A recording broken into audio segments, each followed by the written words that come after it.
조갑제TV 시청자 여러분 안녕하십니까? 저는 조갑제닷컴의 조세별입니다. 2024년 9월 10일 오전 11시입니다. 어제부터 2025학년도 대입 수시 원서 접수가 시작됐습니다. 이걸 이유로 의대 증원 원점 재검토는 불가능하다. 내년도 의대 증원은 이미 확정되었기 때문에 돌이킬 수 없는 현실이다. 지금 언론에서 이렇게들 주장하고 있습니다. 자, 그런데 이에 대해서 개혁신당 이준석 의원은 얼마든지 가능하다. 수시원서 접수를 해도 정원대로 안 뽑으면 될 일이다. 정원대로 그대로 다 뽑아야 된다는 법 어디에도 없다라고 주장했습니다.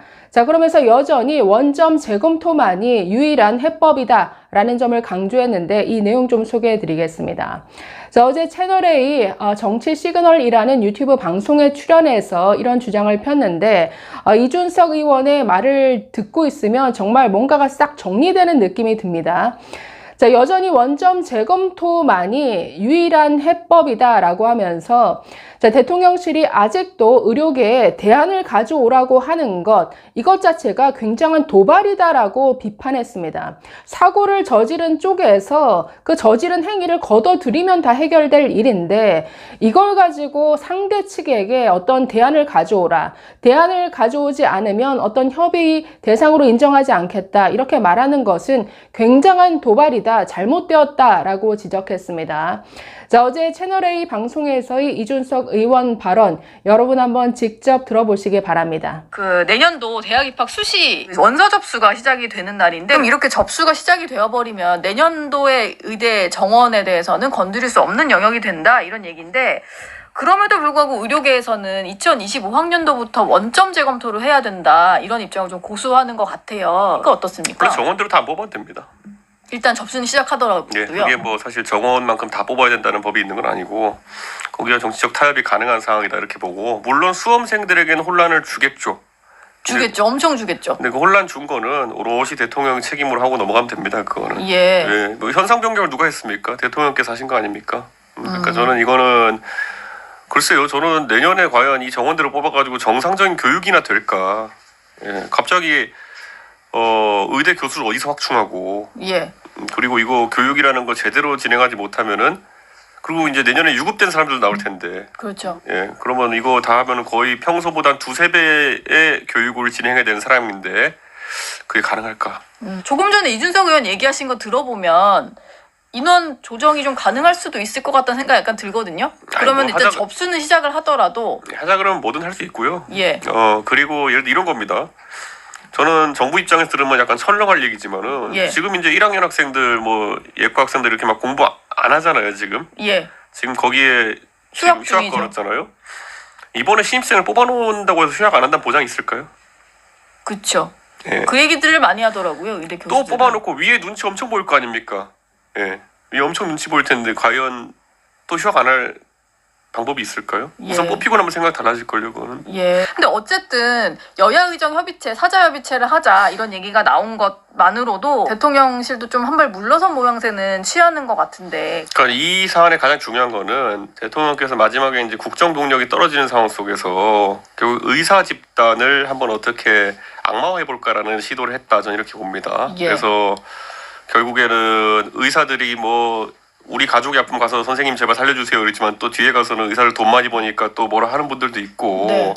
가끔 가다 일부 의사의 일탈 같은 것들 뭐 범죄 행위 이런 게 있으면은 그걸 침소봉대 해가지고 이제 의사들이 범죄 집단인 건 제작 묘사하는 네. 그런 문화 같은 것도 있었고 그런데 이런 식으로 증원 진행하면요 하다못해 택시 기사를 2배로 늘린다 그래도 비슷하게 반발이 있을 겁니다. 예전에 카카오 카풀 진행한다 그러니까 택시와 유사 택시의 공급량이 확 늘어날 거라 생각해가지고 택시 기사분들 이 앞에서 시청 앞에서 분신하고 이러셨거든요. 예. 예. 만약에 공인중개사 동네 부동산 공인중개사 합격자를 2배 늘린다 그러면은 그분들 시위 안 할까요? 이건 의사에 대한 문제가 아니고요. 정부가 아무 생각 없이 라이선스 비즈니스에 대해 가지고 그냥 대중 영합적으로 움직였던 그것에 대한 지적을 해야 되는 거죠. 개혁신당도 이걸 해결하려면은 이렇게 단순히 협의체만 만들 게 아니라 대통령 사과가 우선시 돼야 된다 이런 입장이신 것 같아요. 사과보다도 실질적인 변화를 만드는 게 중요하고요. 저는 이번에 보면은 뭐 그 의정협의체 한다고 하면서 정부 쪽에서 의사 집단에게 대안을 내라 이런 식이 있거든요. 예. 근데 이건 정말 화법 자체가 너무 이상한 거예요. 현상 변경을 한쪽에서 본인들 입장이 변경되면 변경되는 걸 얘기해야 되는 거지. 무슨 사고 쳐놓은 다음에 니네가 대안을 얘기해라 이런 게 어딨어요. 예, 때로는 가만히 있는 게 대안이거든요. 예. 아무것도 안 하는 게 대안이거든요.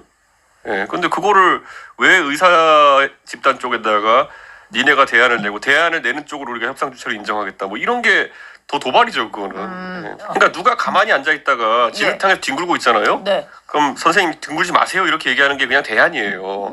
진흙 말고 똥밭을 줘야 되는 건 아니거든요. 다른 대안으로. 네. 그러니까 이걸 그럼 이거 무슨 대안을 달라는 거예요? 진흙탕에 구르기 한 사람이 누군데? 예. 그러니까 저는 대안이라는 표현은 이럴 때 쓰는 게 아니다. 약간 추석 연휴 전후로 해서 약간 물꼬는 트이지 않을까라는 생각도 드는데 어떻습니까? 좀 오래된 갈등이 해소될 수는 있을까요?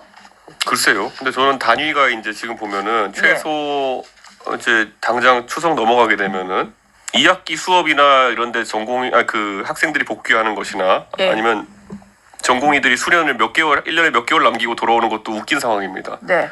그 때문에 의료계 입장에서는 아니 정말 괜찮은 이제 협상안이 나오지 않으면은 그리고 끝까지 가자 이런 생각이겠죠. 적어도 올해는. 네. 그럴 것 때문에 시기상으로도 참 애매합니다. 여름에 그 시간 많을 때 뭐 하다가 이제 추석 앞두고 응급 대란 날려고 하니까 이제 움직인다 이런 인식을 줄 수 있거든요. 예. 네, 그래서 좀 너무 늦은 거다. 지렛대가 없어요 지금은. 그러니까 여기서 이 상태에서 자신의 마음을 접고 생각을 예. 바꿔야 되는 사람은 딱 네. 한 사람밖에 없어요. 예. 대통령입니다 그거는. 대통령. 예, 예. 대통령이 바뀌어야 한다. 예, 예. 지금 여야정 협의체가 좀 일단 출범이 된다고 하면 여기서는 어쨌든 좀 합의된 결과가 나와야 될 것 같은데 민주당 같은 경우도 좀 입장이 바뀌는 거 아니냐라는 생각이 좀 듭니다. 얼마 전에 여야 대표 회담에서는 2025년 증원 유지하는 거에는 좀 공감대를 보였었는데 얼마 전에 이재명 민주당 대표가 한 얘기를 보면 모든 방안을 열어둬야 한다. 오히려 의료계 쪽에 좀 서서 얘기를 하는 것 같아요. 이건 좀 어떻게 해석을 할 수 있을까요? 뭐 사실 이 의대 증원 문제는 대통령이 들고 나오기 전부터 오히려 저 민주 진보 진영에서 훨씬 더 세게 얘기했던 거거든요. 예. 뭐 필요성을. 쿠바식 의료 모델 하자 이런 것도 있고 뭐 예. 쿠바식 의료 모델이 뭔지 알고 하자는 건지 모르겠는데 그렇게 하자는 것도 있었고 그랬기 때문에 지금 그 위치 잡기 되게 힘들 거예요. 예, 그런데 지금 당장 원래 이 민주당의 이재명 대표 같은 경우에는 단편적으로 그냥 표 보고 움직이는 성향도 있기 때문에 네. 지금 시점에서 의사 집단 표가 솔깃하겠죠. 본인 입장에서 뭐 이 문제에 대해서 깊게 고민해보는 흔적은 보이지 않습니다. 이재명 대표.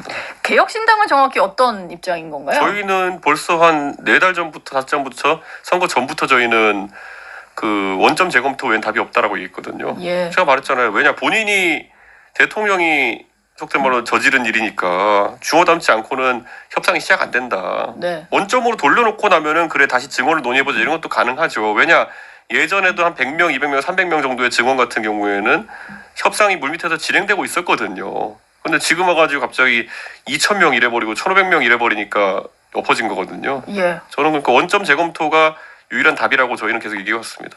어쨌든 접수가 시작이 되더라도 인원은 변경이 가능하니까 그렇죠. 그거는 정부가 또 해결할 일이다. 그러니까 정원만큼 안 뽑아도 됩니다 원래. 예. 네, 여러분 어떻게 들으셨습니까? 이준석 의원의 발언은 항상 명쾌하죠. 사고를 친 대통령이 의료계를 향해서 대안을 가져와라 라고 하는 게 얼마나 이상한 화법이고 이상한 도발인지를 아주 적절하게 비판했습니다. 게다가 정말 찰떡 비유죠. 아니 진흙탕에서 뒹구는 사람에게 그만두라, 그만하십시오 라고 하는 게 맞지 다른 똥밭을 갖다 드릴까요? 라고 말하는 게 이게 얼마나 웃기는 상황이냐 이렇게 비판했습니다. 자, 그러면서 원점 재검토만이 유일한 해법이다. 왜? 원점 재검토를 해야 그나마 전공의와 의대생들이 일부라도 돌아올 수 있으니까 이게 가장 현실적인 대안이다라고 지적을 했는데 네, 이준석 의원의 이 발언대로 원점 재검토 외에는 이 상황을 타개할 방법이 없습니다.